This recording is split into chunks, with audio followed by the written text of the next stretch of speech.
911, what is the address of the emergency? The road. Okay, yes, sir. Tell me exactly what happened. I killed someone. Hello? Hello? Yes, tell me exactly what happened. I killed someone. Okay, I've got help on the way. Stay on the line. What? Get some information from you, okay? What is your name? Yes, sir. Okay. How did this happen? I opened the door and I stabbed my mom. Okay. Do you think she is beyond any help? I do. This is the moment right here that the sheriff, Polk County Sheriff, says Emmanuel Espinoza walked into his mother's home and then stabbed her 70 times. Deputies say the University of Florida pre-med student told them that he had wanted to do that for years. This is the case of Emmanuel Manny Espinoza, a 21-year-old known for his intelligence and calm demeanor, but sometimes appearances can be deceiving, and this case left the community of Frostproof in shock. Emmanuel committed an unimaginable act. He stabbed his mother over 70 times because she irritated him. In this video, we will explore the events, motivations, and impact of this disturbing crime. How troubled must a person be to murder their mother? Or what could this mother have done to provoke her son to want to do what he did? These are truly many of the questions I asked myself when I learned about this case, and here we will tell you everything that happened. Before we begin the video, I invite you to leave a like and subscribe to my channel to see more content like this. Without further ado, let's start the video. Firstly, let's start with the details of what happened on that fateful day. On April 6, 2024, around 2 p.m., Emmanuel arrived at his mother's house in Frostproof, Florida. According to the affidavit filed on April 8th, Elvia Espinoza opened the door to her son, only to be repeatedly stabbed in the stomach. Desperate, she tried to flee, but Emmanuel chased her to the kitchen, continuing the attack. The Polk County Sheriff's deputies, who responded to the 911 call made by Emmanuel himself, found a scene of indescribable brutality. Elvia's body lay face down in a pool of blood with multiple stab wounds. Manny, as his close friends knew him, covered in blood, walked out the front door and spontaneously confessed, "I just killed my mother." Homicide detectives took over the investigation and, upon executing a search warrant, found blood in the kitchen sink and a bloody pocket knife. At the Southeast District substation of the Polk County Sheriff's Office, Emmanuel confessed to the murder after being informed of his Miranda rights. If you're not familiar, the Miranda warning is a routine police procedure to prevent the violation of the constitutional right against self-incrimination. Emmanuel soon declared that he had left Gainesville intending to visit his mother, but decided to kill her during the 3-hour drive. According to Emmanuel, he had planned the murder for some time because his mother had annoyed him when he was young. Although Emmanuel claimed he loved his mother and that they generally had a good relationship, this lady, who was a school teacher for 20 years, actually moved around and taught at different schools while her children were in school so she could be close to them. I want you to understand she was really the perfect mom. He stabbed her in excess of 70 times. he described how, upon arriving at the residence, he put on his AirPods and played the song "No Church in the Wild" by Jay-Z and Kanye West at full volume. Armed with a silver pocket knife, he knocked on the door. When Elvia opened it, he repeatedly stabbed her. The pursuit continued to the kitchen, where he stabbed her in the chest and neck, ensuring she died. The young man used his pre-medical knowledge to stab his mother in specific places, ensuring she could not survive. He made the statement that he knew where to stab her for maximum effect because of his biology classes. Elvia's daughter, who was on a phone call with her mother during the attack, heard the screams and saw Emmanuel washing his hands in the sink through surveillance cameras. This video corroborated Emmanuel's confession. The relationship between Emmanuel and his mother had seemed normal. Elvia Espinoza, a second-grade teacher at Ben Hill Griffin Elementary School, was known for her dedication to teaching and her unconditional love for her children. Raising her children as a single mother had not been easy, but Elvia always strove to provide a loving and supportive environment. However, some close family members and friends describe a more complex relationship between Emmanuel and his mother. During his childhood, Manny was a reserved child, but with a great intellectual curiosity. Elvia, being a demanding teacher, could be strict and had high expectations for her children. Some believe that these high expectations and the constant pressure to perform well academically could have contributed to underlying tension in their relationship. In interviews with friends and neighbors, accounts of occasional arguments between mother and son emerged. Although these conflicts did not seem unusual, some mentioned that Emmanuel sometimes appeared resentful of the pressure he felt to excel in his studies. However, no one could have imagined that this tension would lead to such a violent act. And my mom and dad for sacrificing so much and for being the perfect role model. Emmanuel Espinoza was a pre-med student at a prestigious university, facing immense academic pressure. The field of medicine is known to be one of the most demanding, and students often experience elevated levels of stress and anxiety. This constant pressure can have severe effects on mental health, including depression, anxiety, and intrusive thoughts. Studies show that university students, especially in demanding programs like medicine, can experience high levels of stress and anxiety. According to a study by the American Psychological Association, approximately 41.6% of university students experience anxiety, and 36.4% suffer from depression. These mental health issues can lead to impulsive behaviors and a decreased ability to manage stress. Although there is no evidence that Emmanuel had sought professional help, it is possible that the constant pressure contributed to his decision to commit the crime. Friends and classmates describe Emmanuel as a kind young man willing to help others, but they also mentioned that he sometimes seemed overwhelmed by the academic workload. The psychological profile of Emmanuel Espinoza reveals an intelligent and dedicated young man, but also one with possible underlying mental health issues. The pressure to perform well academically and meet his mother's expectations may have exacerbated these problems. Emmanuel's decision to listen to No Church in the Wild by Jay-Z and Kanye West during the murder could be significant.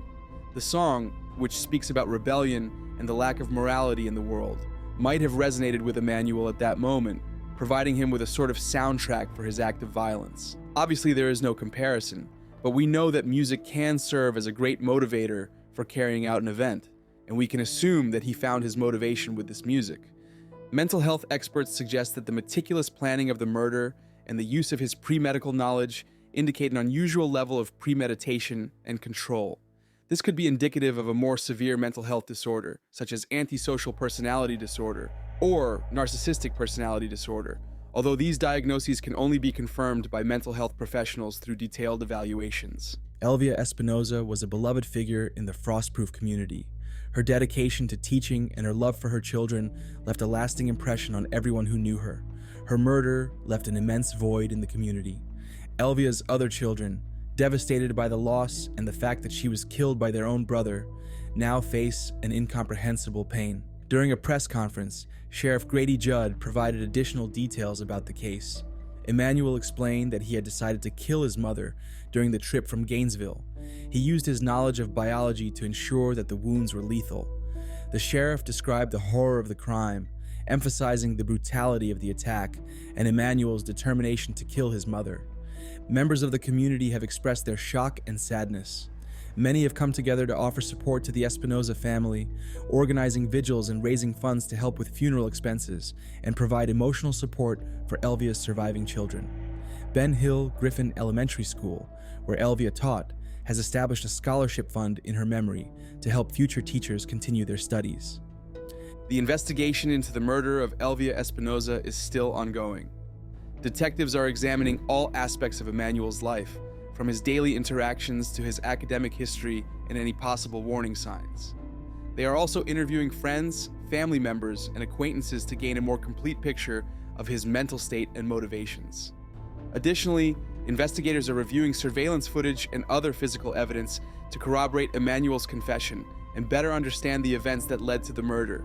The Espinoza family is cooperating with the authorities, providing information and support as they seek justice for Elvia. The judicial process for Emmanuel Espinoza will be complex. He faces charges of first-degree murder, which could result in a life sentence without the possibility of parole, or even the death penalty, depending on the circumstances and the court's judgment. We will soon have more information about the trial, and will share all the details in the community section of our channel, so remember to subscribe to avoid missing out on any updates. We also invite you to check out the rest of our videos, where you'll find various strange cases that might interest you. Returning to our topic, Emmanuel's defense lawyers will likely argue that his mental health and academic pressure played a significant role in the crime. They might seek a reduced sentence or a verdict of guilt for a lesser charge, such as manslaughter, arguing that Emmanuel was not in full control of his mental faculties at the time of the murder. To better understand the case of Emmanuel Espinoza, it's helpful to compare it with other similar cases of parricide. In many of these cases, the perpetrators also faced a combination of family pressure and mental health issues. On November 26, 2001, in Cantonment, Florida, Derek King, aged 13, and his brother Alex King, aged 12, murdered their father, Terry King. Derek beat his father to death with an aluminum baseball bat while he slept.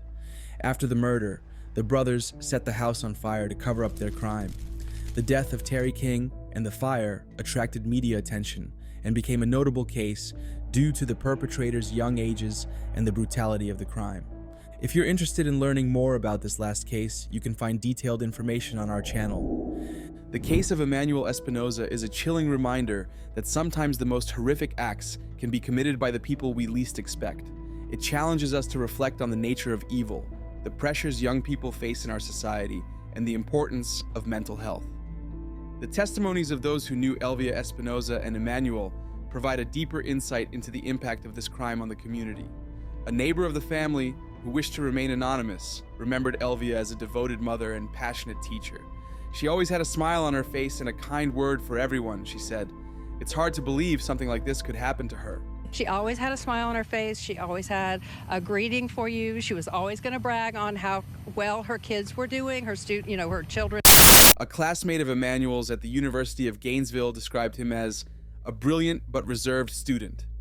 He always seemed to be under a lot of pressure, he commented. Sometimes we talked about how tough the pre-med program was, but I never thought something like this could happen. Dr. Lisa Hernandez, a clinical psychologist specializing in mental health disorders among young people, explained, "The combination of high academic pressure and untreated mental health issues can be extremely dangerous. In some cases, it can lead to impulsive and violent behavior." Dr. Mark Reynolds, a criminologist who has studied cases of parricide, emphasized the importance of considering all the factors that contribute to a crime like this. It's not just about the relationship between the perpetrator and the victim, but also the social environment and external pressures. Understanding these factors can help us prevent future incidents. Educational institutions play a crucial role in identifying and supporting students who may be struggling with mental health issues. Counseling and support programs should be accessible and actively promoted. Educators and administrative staff need to be trained to recognize the warning signs of mental health problems and know how to intervene effectively. In the case of Emmanuel Espinoza, the signs of his internal struggle may not have been apparent to his teachers and counselors. However, his situation highlights the need for greater vigilance and support for students in academically demanding programs. Implementing policies and programs that promote mental and emotional well-being can help prevent similar tragedies. This case is a tragedy of multiple dimensions. A loving mother lost, a community in shock, and a young man whose academic promises have dissolved into an inexplicable act of violence. It challenges us to take a closer look at how we address mental health, academic pressure, and family dynamics in our society. Remember to take care of your mental health and seek psychological help when needed. Unfortunately, this case teaches us that such issues can affect us very closely, and even someone who appears happy and seems to have no problems may be hiding an unimaginable burden. This is a small message we wanted to share on this channel before we finish this video. What are your thoughts on this case? We invite you to share your perspective. If you liked the video, please give it a thumbs up and subscribe to our channel for more similar videos. Don't forget to activate the notification bell so YouTube can notify you when we upload a new video. Until next time.